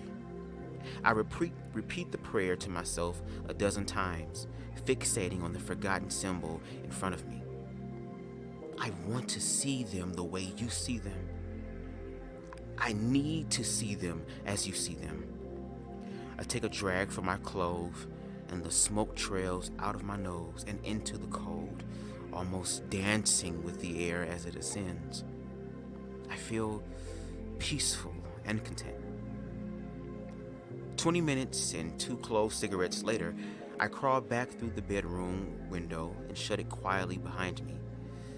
Dane is asleep, and I walk over to the bed.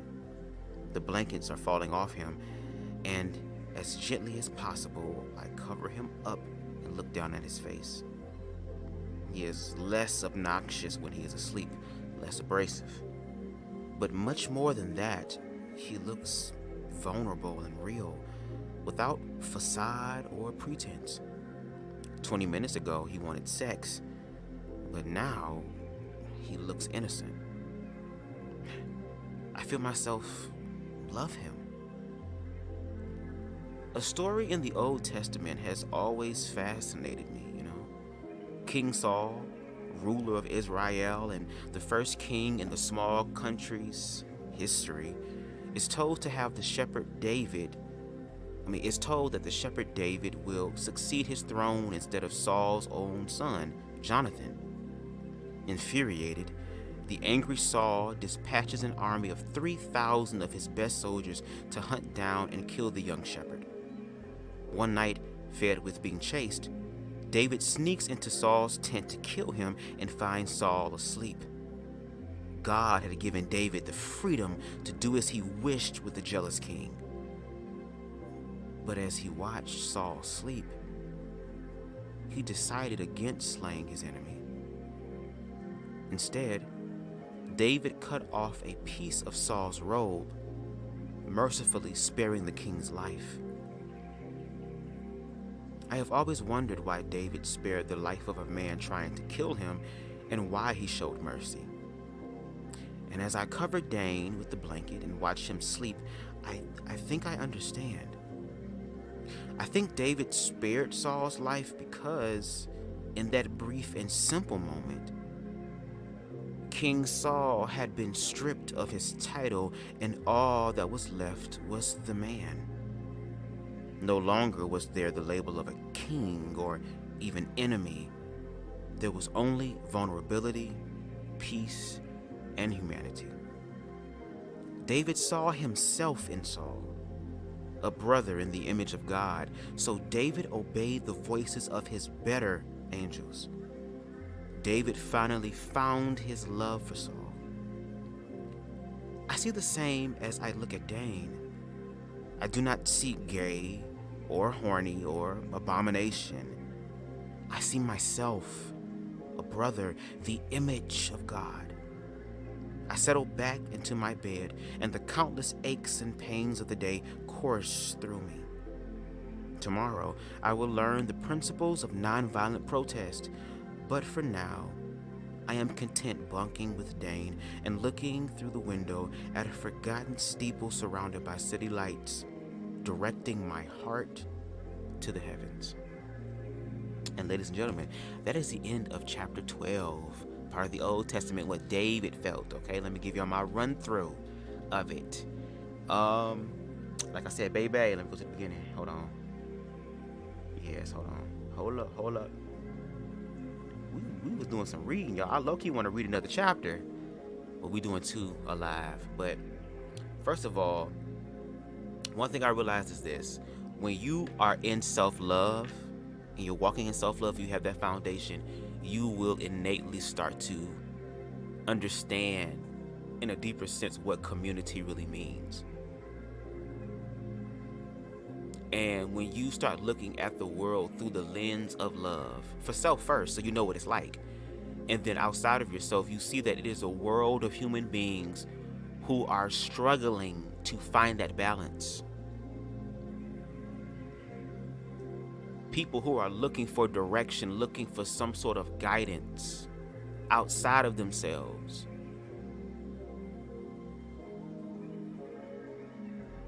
And instead of us dealing with the people, with our hearts and our minds, genuinely and sincerely, we have created religious institutions to give us some rules, which in a sense does help to build a foundation of something. Because there are some biblical principles, because the Bible, the book, really is a magical book. I feel like it's just been interpreted by people who are not aligned, who are not open-minded and willing to cast their nets in the depths of God. Which means we have to start looking at ourselves, because we have to question our own reality, our own existence. And we look out in the world now to where people are following these lines, not because it is something that they're called to or something that really ministers to them, but because of fear. The fear of being outcasted, the fear of being judged, the fear of being othered. Trying to conform to something, and we understand that even that us conforming is not really serving us like it could possibly serve us. And we create these sects, these groups, subgroups, on the religious side, on the LGBT side, all this. Instead of us coming together and bridging those gaps in God, in love, the one thing that we say we all agree with, we struggle in actually manifesting that. But that's why with self-love, you start loving yourself, you will be able to face the challenges of the community because you're a part of that community. Didn't they say it takes a village to raise a child? It takes a community. So Tim Ass came to New York, was paid for. The only thing that was required of him now was his will and his determination and his faith, which is what he's been walking in ever since this experiment. And here it is, you in the concrete jungle away from home. You're in a completely and you are now in uncharted territory, in a place you've never been. You don't know what it's going to bring you, but you still got God, Source Universe working out for you. You got a place to stay. Your way has been paid for by the church. Soul Force, you had an opportunity to be able to apologize and to actually walk out that apology that you gave in a way that benefits not just you but the whole, something greater than you. He had to walk 142 blocks, I told you. Baby. He probably got Paul Bunyan feet now. Those when your feet hurt. Then I gotta walk up 12 flights of steps. I finally take a shower and got some fresh clothes, get ready to eat. Then here come Dane ass. Dane ass coming through like a wrecking ball nobody asked for. Stealing Kung Pao chicken and General Tao chicken and the damn crab ragoons and these damn crab rolls, spring rolls and shit. Just grab it like he didn't pay it and he ain't put in on this. Then we getting drunk as hell, girl. We putting on heels. Now imagine that. Now also I want y'all to pay attention to Nick ass. Ain't your boyfriend. He cool with gays, but he also still himself. He like the bros. I feel like there are some. Let me tell you something. There are heterosexual men that do gay, that was considered gay shit all the time, but they're not really doing it for the fact of the sexual aspect or the romantic aspect. They be doing that shit because it's play to them. I remember I was in high school and all the basketball players were always whirling around and be trying to grab each other's dicks.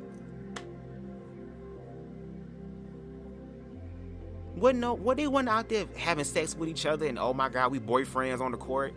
I'm not saying it's possible, but look at how they was doing it. So Nick ass and once again Tim ass, because he's still straight, they still had that bro camaraderie to where it's like, bitch, I'm about to put on these heels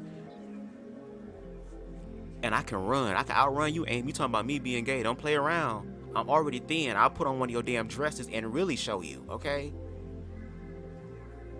Nick is so comfortable within himself and playing around was like, I will motherfucking get up and drag and we can go to a damn drag bar and I go against another drag queen. I guarantee you I win. And if I win, girl, you gotta let me hit it from the front and from the back. Meaning that, Amy, you gonna do some gay shit tonight? Okay? Relax all your muscles. You're going to try the other hole. I already won. You know what I'm saying? But then it was the reality of Dane. Everybody going to bed. He got a room with Dane. So he's like, okay. He's like, Lord, I just want to, Jesus.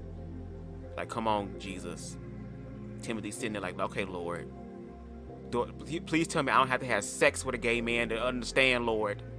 Because at this point, me and the Pharisees is going to go. The Pharisees going to find my plane ticket home, my train ticket home, girl. We going to be gone. Don't tell me I got to sit up here and give some head to understand Christ. Did Christ do this? I don't think Christ did all this. God, come on now. I don't think he was laying holy pipe and holy throat on people, God. I don't think he was trying to be that close. He was doing it spiritual, not physical, Lord. Dane ass was trying to come over there and do stuff to him. He was subtle, trying to stand over him with his underwear on. And I'm not gonna lie. The energy that Dane felt when he talking about being lonely, that's why I think a lot of people in the LGBT community, not all, but I'll say some, girl, I'll just say some, are promiscuous and like having sex a lot because, again, it fills a void. And imagine being told all your life that you're less than from your family members, you ain't a man, you're not worth anything, you're an abomination, you're a disgrace to this family, being kicked out, being disowned. The love that they needed from their family, especially during a vulnerable time, especially walking in their truth in a world that does not affirm them or love them. They go out into the world and look for love in all the wrong places. There be a bunch of hurt motherfuckers hurting other motherfuckers because there is no love there. So he came across an individual who was hurt like that, Dane. And after the unwanted advances, and Tim had let his ass know, bruh, I am a boy, Damon. I'm a boy. This is not what we do. Dane being drunk and being vulnerable was the fact of saying that he wanted love. But he knew he wasn't going to get love because it was so hard. So I guess I'll take the next best thing, which is sex. Even though it's temporal. Even though it's not filled with emotion. Even though it's not filled with value. And it's only chasing something that's only going to last 12 to 15 seconds. And that everything after the 12, 15 seconds don't even matter anymore. Just the moment. Not someone who's going to lay in bed with you afterwards and have pillow talk with you and ask how you doing. Damn, did you even get your nut? He ain't DoorDash you nothing. He ain't cook you nothing. He ain't show nothing to show some remorse. I mean, some, not remorse, girl. You don't want to remorseful. But to show some gratitude. So Tim was like, fuck it, bitch. I gotta get out of here. And he was trying to leave, but, baby. All that shit talking that Nick and Amy was talking about, baby. Nick was hitting it from the back with the heels on, okay? He was able to get in it a little bit more deeper with them inches, okay? Inches in your ass while inches on my feet, girl. Not you over here giving her the back shots with these damn size 11 heel shoes. And who heels are those? Amy's? Amy got big ass feet too? Not y'all sharing shoes in the relationship. What? So he was stuck. So Tim came back in the room and said, girl, fuck this. Dane ass over there doing some unbeaten off stuff, girl. This is not a circle jerk bro moment. He went outside and he smoked. And he was challenged once again in himself, like I said earlier. Either the stereotypes ain't proven or they too proven, girl. Like in some cases they're in your face, but in some cases they're not in your face. How do I know? How will I know? If they trying to fuck me? I say a prayer. But God, do you even hear me? Here come the Pharisees. But then once again, his attention was brought to that steeple in front of all the stuff that was going on in the background. All the shit that was going on in real time. He was able to focus on the Christ. And to be able to say, Christ, I want, and not only want, I need you to help me see them the way you see them.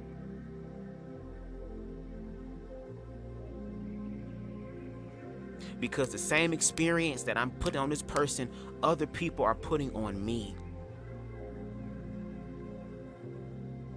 And Tim gonna really be in for a treat in reference to how karma work, because once again, Tim is in New York to do activism work for Soul Force, which means he will be meeting the same people. He will be meeting the same group of people that he was once affiliated with. He's going to have to accept the fact that these people, because he is openly gay, they're not going to see them at him as Tim, the old friend.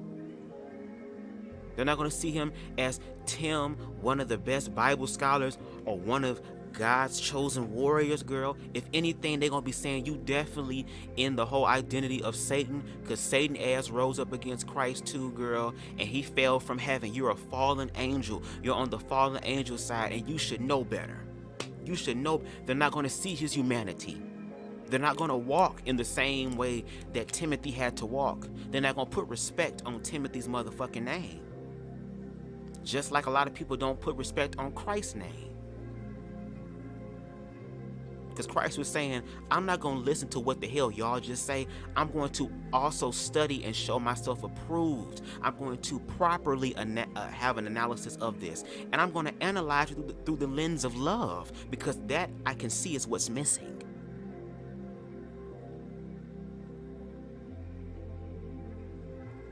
And in that instant, even though the Pharisees was nodding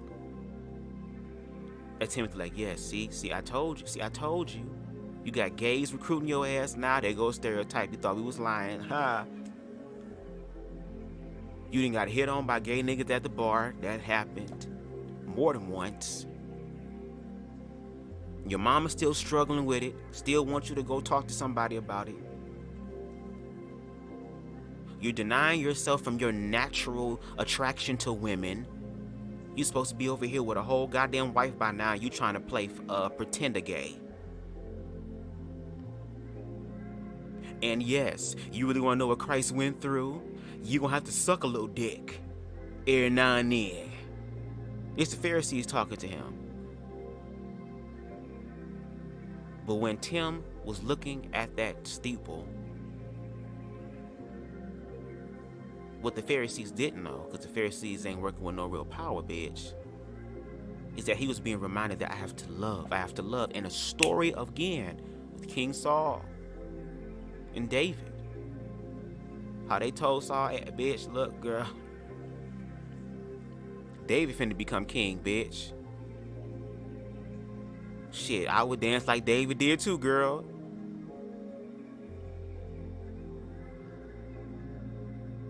And at that point, Saul said, well, guess what, bitch? David better go talk to Peter, because Peter was the killer, girl. Bitch, I used to roll with Peter, girl. I'm coming after David. I'm taking off David's head. I wish that nigga would be king, girl. I don't give a fuck what God say, girl. I'm take your head, bitch. And David got to a point where he said, you know what? I'm tired of running, girl. I am friends with Peter and them, girl. I done learned a few Assassin's Creed tricks up my sleeve. Snuck inside of King Saul's tent. Girl, how dumb is your soldiers, girl? You got 3,000 or however many soldiers you got, and they can't even save you from me sneaking in your tent? I could have slit your damn neck, and all y'all would have been facing the chokey. Miss Trunchbull would have came and fucked all y'all up. But right when David had the opportunity to slit this man's throat and fuck him up, like, bitch, you trying to kill me, ho, with 3,000 whatever plus soldiers, bitch, and I'm just a one-man army, girl, and I came in and killed you myself, Assassin's Creed style, girl. Fuck an army, girl. What's a god to a king, bitch? He could have did that,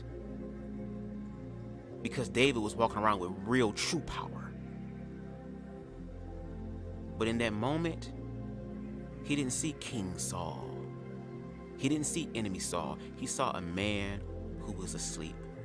A man who was struggling with his own way of life and his own insecurities and demons.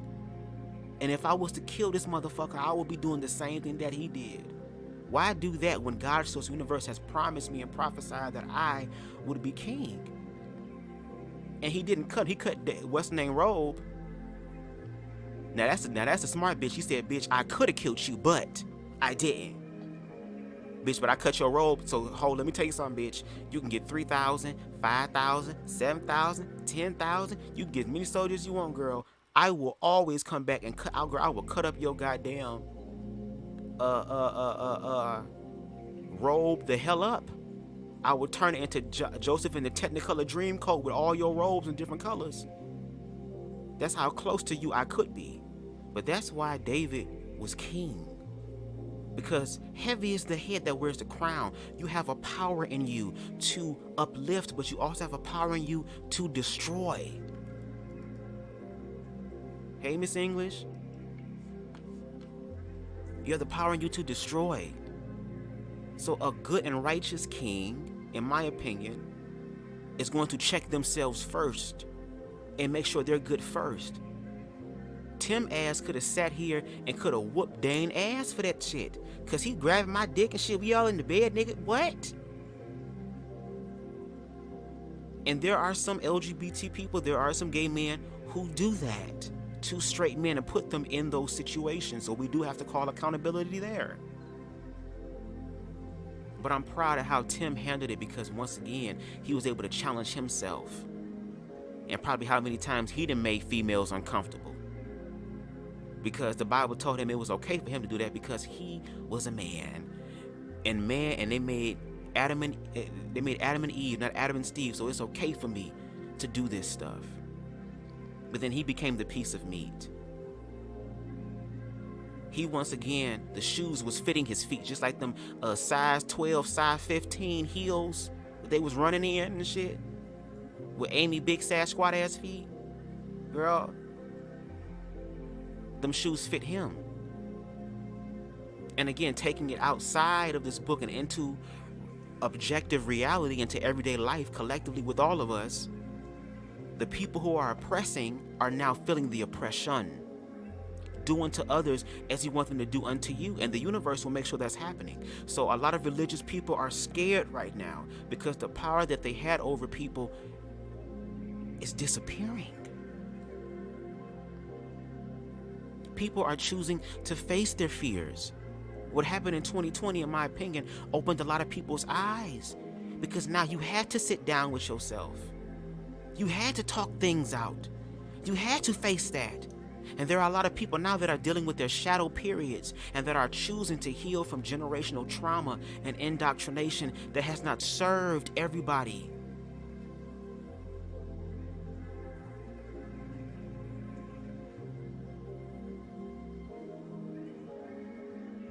What Timothy doing right now is self-love, because he's learning to love himself into a better person, which means challenging the homophobic energy in him that was not innate in him, but that was taught to him, that was indoctrinated into him.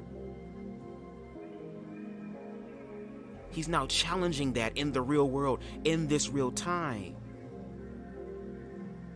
And in this book, he's not showing just the good stuff. He's showing the moments where he struggled.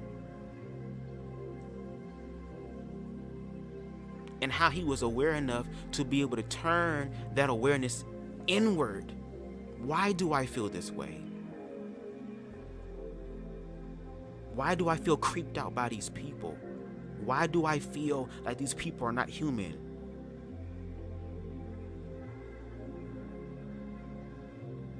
And he stayed with it. How many people are going to dedicate that time of self-love to themselves? The list is, the numbers are growing, thankfully.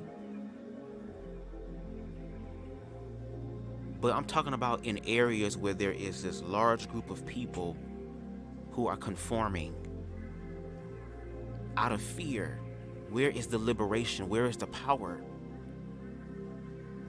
And I feel the power is once again in love. And because Timothy was able to love himself, even going through that traumatic ass experience with Dane, he couldn't just call his playboy friend Sean to come down the street because he in New York. West Sean back in Nashville. Can't call nobody. So he had to deal with it. And that's what the universe gonna do. Put us in situations where we gonna have to deal with it. We could be like Dane, drink it away, sex it away, But does it really go away? Or is it just gone for that moment in time? And even though Tim was facing it in that dark moment, he still had faith and was reminded to where he was able to come back in after Dane ass done nutted everything out, all his fear and sadness and loneliness out, girl, and he drunk and he sleep. He even had the decency to cover Dane up so gently, because I don't need Dane ass waking up for a round 2, bitch, because I'm going to give you a 2-count, 2-piece this time, okay? The Lord told me to knock you out, okay? And went back to bed. And even just all the shit from the day, from the 142 blocks of walking and 12 stories of walking and racing drunk as hell and some goddamn size 18 heels and shit down hallways in this damn vampire in Brooklyn ass apartment complex. It's finally catching up to him, and his work has just begun, because the next day he has to prepare for the Soul Force thing, which means he's going to have to face.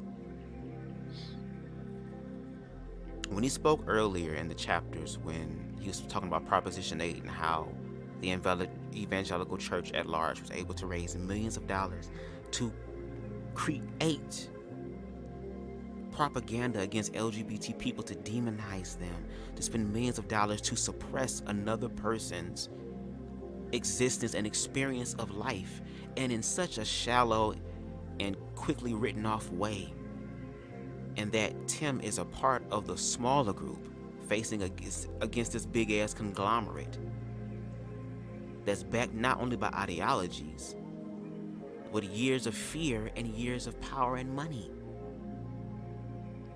So he's going to be facing not just the Pharisee within himself, but the Pharisees outside of him. So he gonna be like Cleo and Set It Off. He gonna be getting hit with Glocks from the front, SMGs from the back. We got a sniper on the left. We got a damn shotgun on the side, and somebody then threw a damn grenade at our feet. But this is gonna be the time for Tim to really walk by faith and to really walk and do miraculous things like Christ did. Because we forgetting that Christ did miraculous things according to the narrative.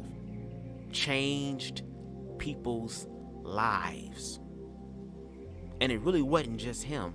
It was the people's lives he was changing too. He was just being the bridge and the gap between their healing, their deliverance, their fruitful and life-giving experience, using love, and to be able to say, come with me in the middle.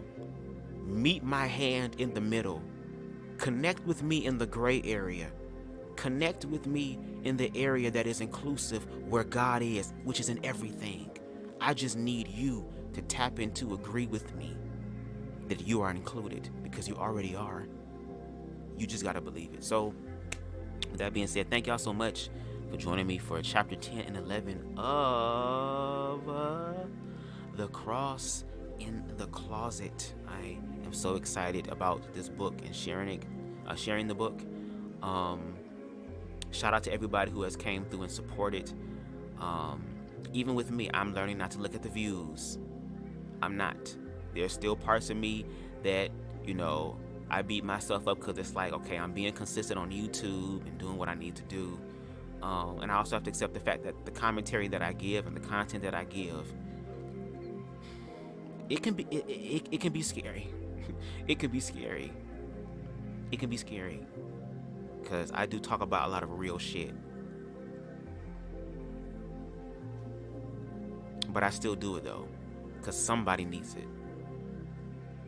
I tell myself it don't have to be hundreds of people. Just make sure the right people hearing it. The ones whose spirit needs to hear that. And that's what I'm doing it for. And to once again not despise small beginnings. Everybody got to start somewhere. I just feel grateful and feel glad that I'm able to actually walk in what it is that my spirit is telling me to do. Like, I'm literally learning to walk by faith at 31 years old and being okay with that. not to judge myself or compare myself to other people in a negative way. There's nothing wrong with being inspired, because I'm inspired by a lot of people that I'm connected to. But learning how to find my divine spark and to rev that up, and to also heal parts of me that I actively chose to deny because of fear.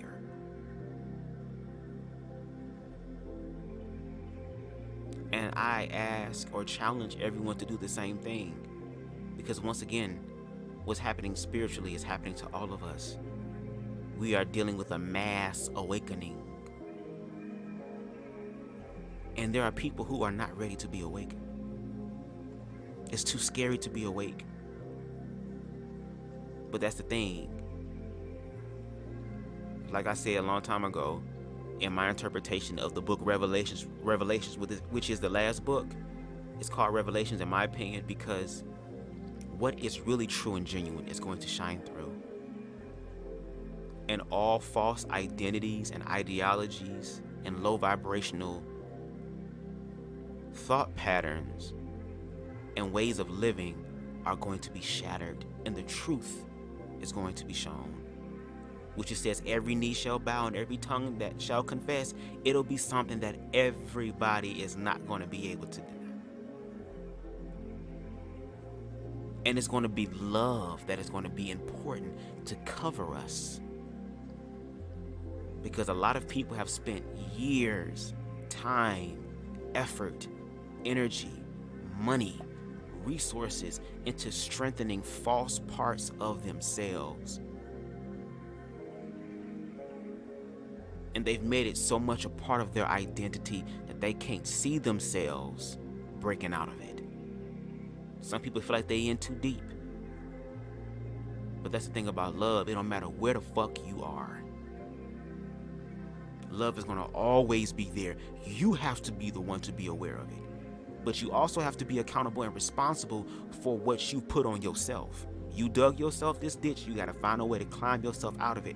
But there are ways to do it. Do you have the wherewithal? Do you have the faith? Do you have the love for self to be able to push yourself through it? Like, for example, in my own experience, like I said, when I had my ego death, I had people praying for me.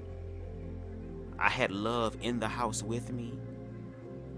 But I had to accept that love inside my own head. And there was a point in time where I wasn't worried about what was happening outside of me. I was so consumed about what was happening within me that I was panicking because I felt like I couldn't get out of it.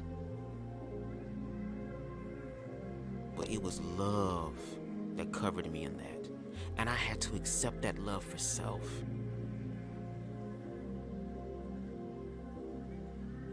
And that's why I do what I do.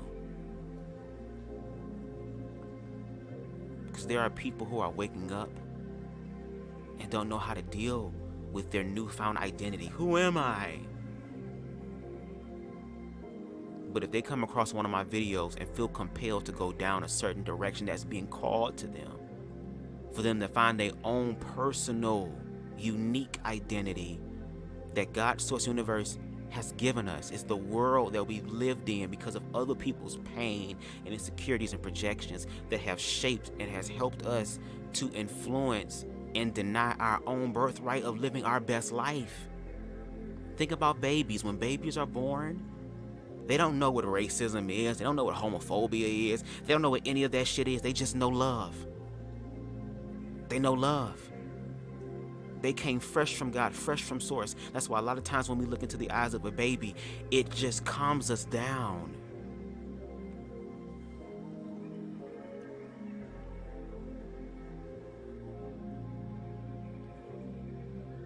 We have to get back in touch to that innocence that is in us. We have to get back to that original feeling that is in us. This world has put labels on us. This world has muddied up and scarfed up and smirked up our mirror. And we believe in the imperfections. And it'd be crazy because then we sit up here and we work so hard to obtain things outside of us that we think are going to give us long-lasting, not temporary. It's a lot of that, but long-lasting love, long-lasting joy and peace. We work so hard to obtain it, and we work harder to keep it. But when we love ourselves, the only hard work means challenging within yourself. And once you start challenging yourself and building a stronger foundation, that's when things will flow to you easier. And it's a process. This is something that you cannot skip. Doesn't matter how much money you have, what your title is, who know you, who don't know you, who finna know you. It don't matter. We are all human beings, baby. We are all spiritual beings having a natural experience. And because of Timothy Kurek and the Cross in the Closet, it's been able to help other people to just walk in their empathetic side, their side of love, their side of Christ. And that is okay. It's okay. Christ already loved you. To whatever guilt and shame you may feel, Christ already loves you through that. According to the narrative, he died so that we wouldn't have to struggle with that. We can choose to move on and become better from that. Anyway, thank y'all for watching or listening, shall I say. I appreciate it. Shout out to Miss English. Shout out to Donna B. Shout out to Queen Amber. Shout out to King Aaron again. Congrats on the 2K. Shout out to Taj. Shout out to Styles by Stevie. Shout out to Spicy. Yeah, shout out to y'all. Okay. Shout out to everybody that came through. Shout out to those who peeked in. Shout out to those in the bushes. And shout out to those in the replay gang. I appreciate y'all. And yeah, we're going to do some things. We doing things over here. Just like how my ass is short, girl. Everything got to start off short and small. That's all right, girl. But they say big things come in small packages. And I know that to be the truth. Ask Scotty. All right. That being said, I hope that you guys have the rest of an amazing Wednesday. I think we might be coming back later on tonight. I think the second episode of Surviving 305 comes out tonight. Hopefully, I have to check and see. Hopefully it does. I'm like, come on, let's just keep it consistent now, okay? And we're gonna come back for my ratchet ass review, as I always give, okay? And yeah, and I will leave y'all with a song again called Tears by B. Slade. No matter what you're going through, no matter what you've been through, no matter what you might go through, understand that God's source universe understands the language of tears. Cry that shit out. Get that shit out your spirit and your system. Crying is the soul's way of throwing up. That's you actively choosing with your heart, your mind, and your spirit to say, you know what, I give it up.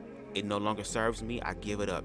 And you let it go. You, therefore, enlarge your territory. So go ahead and cry.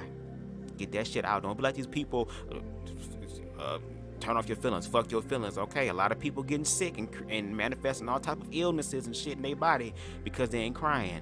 Let that shit go, okay? Anyway, I will see y'all again in the next live. Peace.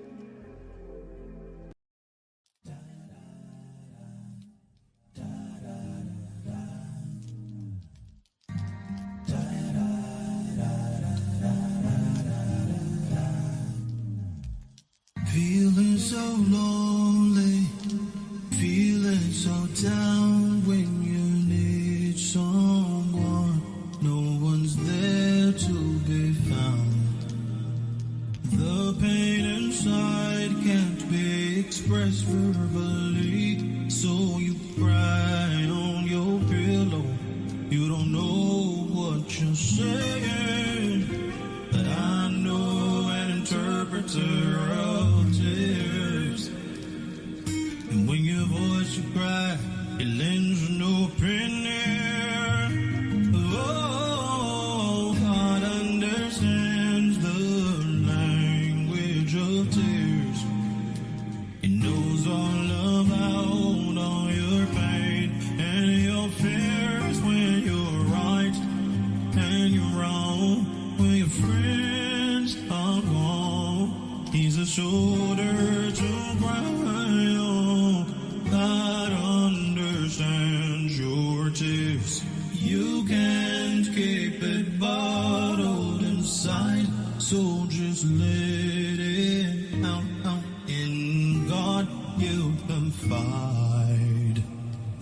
that's what he's there for. He knows all your pain. It's alright to cry. Joy will come in the morning, but I'm no interpreter of your tears. When your voice will cry, there's nothing here. Oh, God understands the language of tears.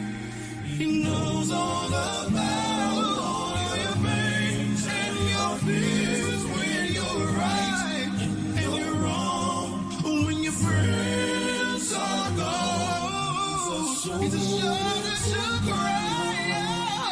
God understands your tears. He understands the language of tears. Oh, the language of tears. Not crying so many tears.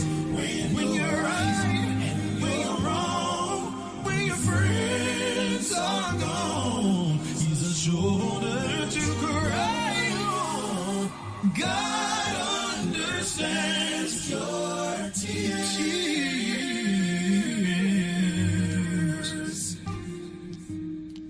Yeah, yes. He knows all about your pain. Oh, yes, he does. He understands your tears. It's alright to cry.